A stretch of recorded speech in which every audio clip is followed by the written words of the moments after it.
C'est la question que je pose à notre invité, Philippe Blaise, président du mouvement républicain calédonien, le MRC, et l'un des responsables de l'Union pour la Calédonie dans la France, l'UCF. Philippe Blaise, bonjour. Bonjour Ali. Et merci d'avoir accepté notre invitation, Philippe. Le schéma minier élaboré en 2009 a été voté à l'unanimité. En 2015, il explose. Explication. Pour comprendre ce qui se passe aujourd'hui, d'abord, il faut bien voir qu'il y a des conditions de marché qui ont changé. Il faut savoir que la Chine, qui est devenue le plus gros consommateur de nickel et également le plus gros fondeur de nickel, aujourd'hui a vu sa production augmenter. Donc première chose, si on continue à exporter la même quantité, on perd des parts de marché en réalité. Ensuite, il y a, vous le savez, des cours qui sont extrêmement déprimés sur le nickel métal. Mais en même temps, ce qui est un paradoxe, comme l'Indonésie a fermé ses exportations de minerais bruts, eh bien, il y a un déficit de minerais dans le monde. Et la Chine a faim de minerais. Donc il y a des conditions aujourd'hui qui sont assez intéressantes pour les mineurs. C'est qu'on peut vendre le minerai de basse qualité, de basse teneur à l'extérieur et notamment en Chine, à des conditions très intéressantes pour la Calédonie. Alors que nos usines, que ce soit la SLN, KNS, Vale et l'usine offshore de Corée de la SMSP, elles sont en difficulté. Ensuite, et c'est le point le plus important, Ali, les exportateurs de latérite ont un client traditionnel en Calédonie qui est QNI, l'usine de Yaboulou en Australie. Depuis 28 ans. Voilà. Et cette usine, aujourd'hui, elle a considérablement limité ses importations de latérite. On a perdu 50% des tonnages et on a de grosses craintes sur ses chances de survie. Donc, que disent les mineurs et les rouleurs? Ils disent, nous, on a besoin de sécuriser nos emplois, nos entreprises, on a besoin de trouver de nouveaux débouchés pour compenser les tonnages qu'on a perdus. Et surtout, si jamais QNI se casse la figure, avoir un marché de substitution, c'est pour ça qu'ils veulent exporter sur la Chine. Quelles sont les stratégies qui s'affrontent et qui défend quels intérêts aujourd'hui? En fait, il y a d'un côté, si vous voulez, des gens qui, comme nous, les Républicains et aujourd'hui une majorité à l'Union calédonienne, disent ce qui est important, c'est quand même les emplois.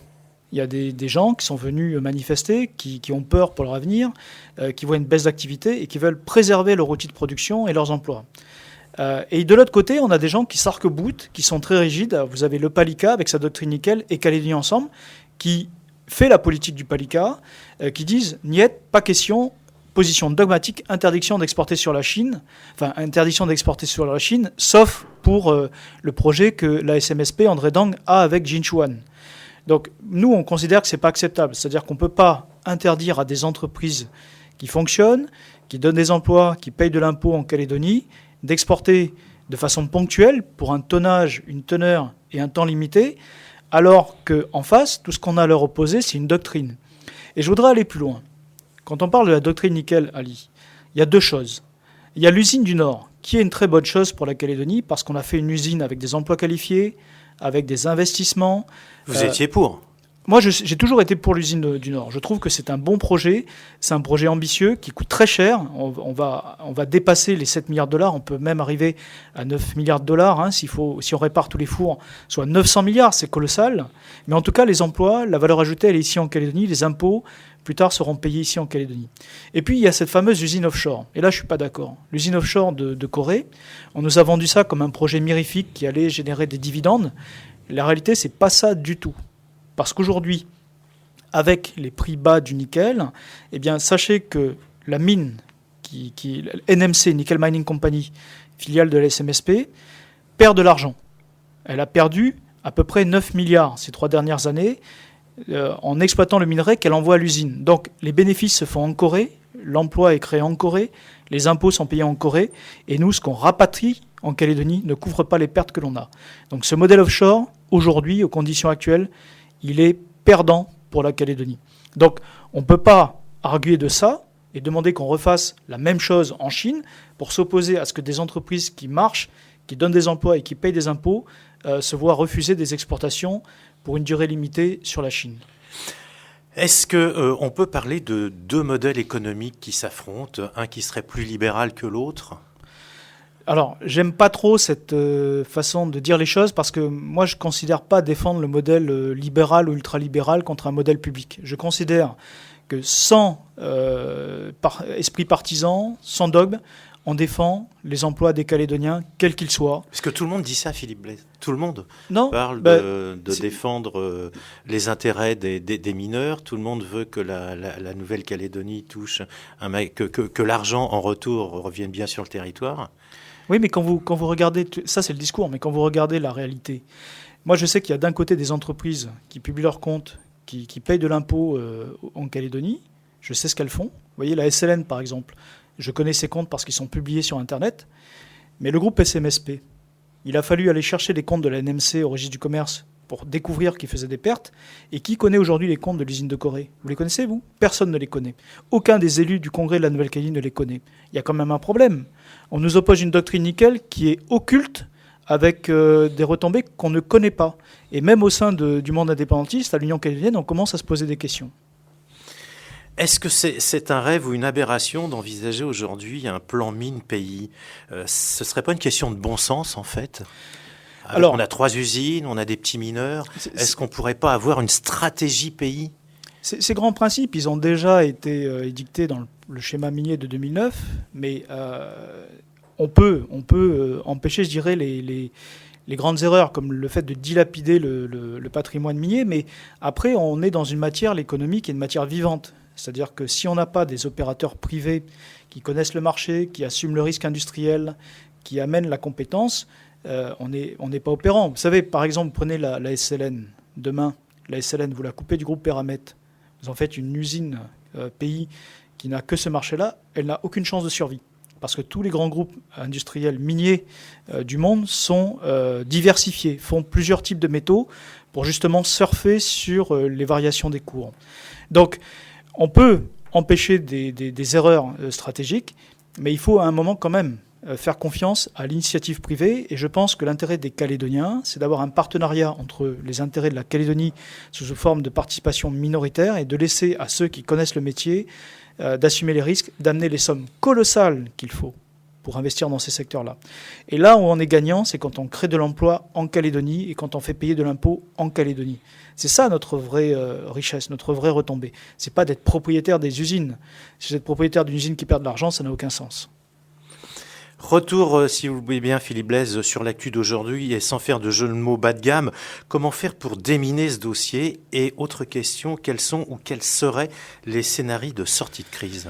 Déjà, Ali, je vais vous dire un peu ce qui s'est passé ce matin au gouvernement. Je pense que ça intéresse tous les Calédoniens. Je vous en prie, au contraire. Donc nous, on avait fait hier un communiqué pour dire qu'on demandait au gouvernement d'assumer ses responsabilités, parce qu'il ne faut pas oublier qu'il y a eu une crise majeure pendant près de 3 semaines. On a vu Nouméa bloquer. Il y a eu un protocole de sortie de crise qui a été signé. Ce protocole, on le salue. Tout le monde est revenu dans le jeu du dialogue institutionnel. Et dans ce protocole qui a été signé sous le patronage de Daniel Goa, président de l'UC, et sous le patronage de l'État, de Vincent Bouvier, chacun s'est engagé à examiner de bonne foi les demandes. Donc il y a un calendrier qui a été fixé. Un rapport conjoint entre la direction des mines et le syndicat des exportateurs de minerais a été établi. Il a été présenté le 7 septembre au GTPS, qui est une instance politique, qui n'a pas voulu statuer, où chacun a donné ses positions. Et il était prévu qu'il soit examiné par le gouvernement le 11. Le gouvernement a reporté à aujourd'hui, à ce matin. Eh bien, le gouvernement n'a pas statué. C'est-à-dire que Philippe Germain s'est encore une fois opposé à ce que le gouvernement examine les demandes d'exportation vers la Chine. Et pour nous, clairement, c'est un déni de la signature qui a été portée sur ce protocole. Parce que ce protocole, chacun s'est engagé à examiner de bonne foi ces demandes. Donc qu'est-ce qui s'est passé? Eh bien, une partie des membres du gouvernement, les Républicains, notre membre du gouvernement, Isabelle Chamorro, pour l'UCF, et 2 élus de l'Union calédonienne ont été favorables à ce qu'on examine au gouvernement. Et puis en face, on a eu la majorité qui a élu Philippe Germain président, c'est-à-dire le CE, le PALICA, et Jean-Louis d'Anglebert, qui s'y sont opposés et qui ont demandé, en revanche, que ce soit le Congrès qui statue sur ces demandes d'exportation. Et ça veut dire que le gouvernement refuse d'assumer sa responsabilité. Donc voilà, on va aller au Congrès. Il y aura un débat. C'est pas une bonne idée d'aller au Congrès, Philippe Blaise? Moi, je trouve surprenant quand même que le gouvernement refuse d'exercer sa responsabilité et de prendre la décision à laquelle il s'était engagé. Ça veut dire quoi? C'est un gouvernement qui ne sert à rien. C'est-à-dire que c'est un gouvernement où on a un président de gouvernement qui prend ses ordres auprès du chef de son parti et qui décide de rien faire. Donc tout ça, ce qui nous inquiète, si vous voulez, c'est qu'il y a des entreprises, il y a des emplois qui sont menacés. Le temps de l'économie, c'est pas le temps de la politique. On ne peut pas attendre éternellement. Il faut prendre des décisions parce qu'il y a des emplois qui sont menacés. Et je crois que c'est pas une bonne chose de vouloir enterrer les dossiers. Donc, maintenant que le débat va aller au Congrès, nous, on fera en sorte que ce débat soit tranché rapidement parce que les employés, les rouleurs, les mineurs n'ont pas le luxe de jouer à ce jeu-là éternellement. Alors, si on vous entend bien, votre scénario préféré de sortie de crise, c'est d'autoriser l'exportation vers la Chine. Nous, depuis le début, on est favorable à ce qu'il y ait des exportations en tonnage, en teneur et en temps limité. Je dis la teneur parce qu'on parle de centaines de milliers de tonnes. Mais quand vous exportez des milliers de tonnes avec une certaine teneur, ce n'est pas la même chose que quand vous exportez avec une teneur moindre. Comme je disais, le marché mondial a augmenté, donc il ne faut pas qu'on perde des parts de marché. Et le minerai qu'on va exporter, c'est du minerai à faible teneur. C'est du minerai qui est considéré comme du déchet aujourd'hui dans l'exploitation minière classique. Donc non seulement on a des opportunités à saisir parce qu'il pourrait être valorisé en Chine, c'est le seul endroit où on peut le faire, au lieu d'être déversé dans les vallées. Donc c'est stupide de passer à côté de cette opportunité. Et ce qui est important dans l'examen de ce dossier, c'est quelle est la quantité de nickel métal contenue dans ces milliers de tonnes qui vont être envoyées à l'export. Donc nous, oui, on est favorable à ces demandes parce qu'on estime qu'elles ne remettent pas en question les grands principes du schéma minier de 2009, qu'elles ne portent pas préjudice à la situation concurrentielle de nos usines en Calédonie. Et vous voyez le paradoxe, Ali, c'est que ceux qui s'opposent à ces exportations limitées dans le temps, qui vous parlent de la doctrine nickel, sont ceux qui veulent faire construire en Chine une usine qui, elle, va être directement concurrente de l'usine du Nord, de la SLN et de Vale. C'est extraordinaire quand même. Une dernière question, Philippe. Maintenant, on va parler de votre parti. Comment se porte-t-il, le mouvement républicain calédonien ? Très bien. Et vous savez qu'on a eu un mauvais moment, le 16 juillet, puisqu'on a perdu des élus qui ont rejoint le groupe dit des Républicains au Congrès. Pourquoi vous n'y êtes pas, en fait ? D'abord, moi, personnellement, je ne suis pas adhérent à l'UMP ni aux Républicains parce que j'ai toujours revendiqué mon indépendance vis-à-vis du parti métropolitain. Je suis un politique local. Ensuite, nos partenaires du MPC, Galliano, Gilles Brial, Isabelle Chamorro, Eugène Ukewé, sont adhérents des Républicains au plan national, mais ont considéré que ce groupe qui était constitué au Congrès était en fait un faux nez, un masque de plus pour le rassemblement, et qu'il y a des différences fondamentales qui nous séparent sur plein de choses, notamment la sortie de l'accord de Nouméa, parce que nous ne sommes pas d'accord avec la proposition de troisième accord de Pierre Frogier. Et puis également, de longue date, une revendication de plus de démocratie, de liberté de parole, de liberté d'analyse, d'esprit critique, que nous ne retrouverons pas aujourd'hui dans les rangs de ceux qui ont rejoint le groupe des Républicains. Voilà, on veut pouvoir continuer à faire de la politique librement et préserver, défendre au mieux les intérêts des Calédoniens qui veulent rester dans la République française. Je vous ai coupé, je vous demandais tout à l'heure comment se porte votre parti. La réponse ? Notre parti politique, il a toujours son noyau de fidèles. Les gens nous suivent. On a nos réunions régulières tous les mois. Et notre mission qu'on s'est fixée, c'est pas d'être un parti dominant. On n'est pas là pour faire concurrence. On est plus là, je dirais, comme une espèce de garde-fou. C'est-à-dire que si moi je me suis engagé en politique avec les gens qui sont à mes côtés, qui sont des gens de la société civile, c'est parce qu'on était inquiet de voir les dérives de certains leaders loyalistes qui disent qu'ils sont dans le camp de la France, mais qui en même temps vous parlent d'États associés, vous parlent de petites nations, en fait font le travail des indépendantistes à leur place. Donc ça, on n'en veut pas. Je pense que les Calédoniens, ils ont besoin d'élire des gens en qui ils peuvent avoir confiance, qui font ce qu'ils disent, qui font le lendemain de l'élection la même chose que ce qu'ils ont dit la veille de l'élection. Philippe Blaise, merci. Je rappelle que vous êtes le président du mouvement républicain calédonien, le MRC.